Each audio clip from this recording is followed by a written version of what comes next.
Hello বন্ধুরা, মহালয়ার সন্ধ্যাতে হঠাৎ করে ঠিক হলো রাতের বেলা সবাই মিলে রুটি আর মাংস খাওয়া হবে।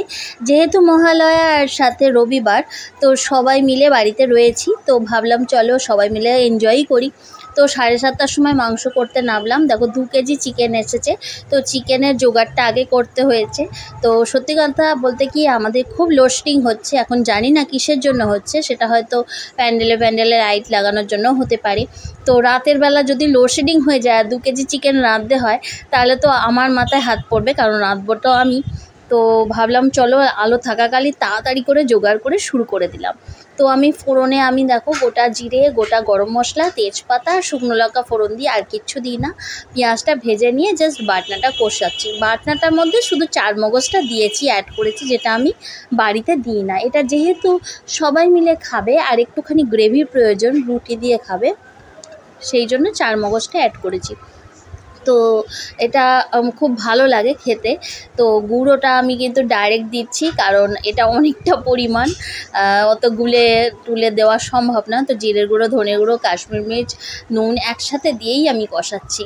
আর প্রত্যেকটা চিকেনের পিস আমি বেশ কিছুটা করে নিয়ে তেলে ভেজে নিয়েছি। ওইটা কিন্তু আমি করে নিয়েছি যাতে বেশি সেদ্ধ হতে সময় না নেয়।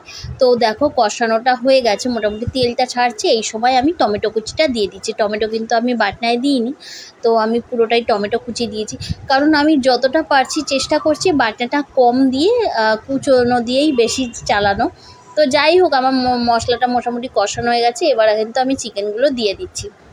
এটা কিন্তু এক দফা চিকেন হলো, আর এক দফা আমি দেব, কারণ হচ্ছে আমার হাজব্যান্ডের চিকেনটাতে একটুখানি গন্ধ লাগে। আর এটা যদি লেবু দিয়ে তেল হলুদ দিয়ে ম্যারিনেট করে রাখা হয় এবং তেলে একটুখানি ভেজে তুলে রাখা হয়, তাহলে কিন্তু আর গন্ধটা লাগে না।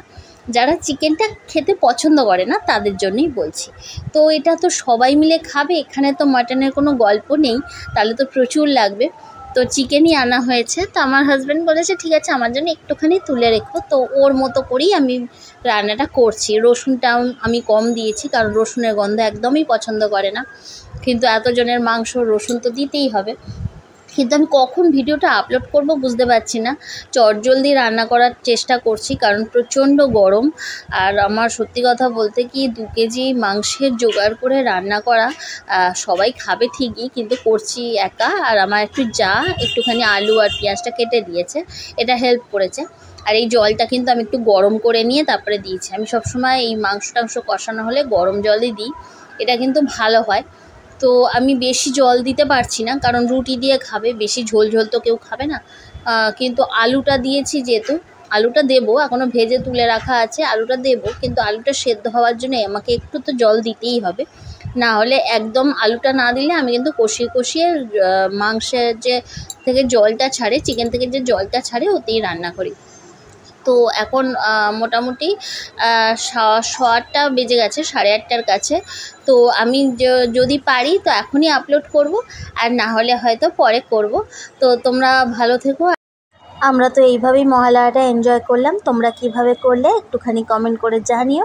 আর ভিডিওটা সামনে আসলে ভালো লাগলে একটা লাইক করে দিও। Tata, bye bye.